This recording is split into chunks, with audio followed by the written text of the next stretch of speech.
สบายดีทุกๆคนทุกๆท่านผู้ที่เขามาเบิ่งมาส้มส่องของบ่ได้ชาแนลเด้อมื้อนี้ป้าหน่อยจะมา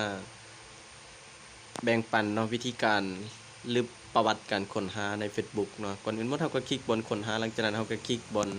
ดูทั้งหมดตัวบางอย่างนี่เนาะแล้วก็คลิกบนปุ่มสีเขียวล่างทั้งหมดนี่เขาจะล่างประวัติการค้นหา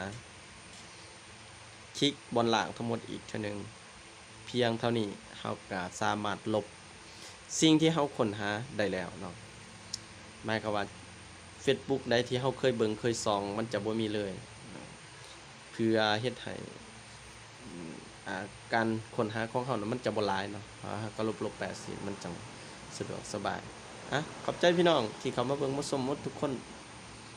ขอให้ทุกคนจงมีแต่สุขภาพแข็งแรงเจ็บอย่าใดก็จะมีฝากติดตามให้เด้อพี่น้องเป็นกำลังใจในการสร้างคลิปให้แน่พี่น้องขอบใจหลายๆ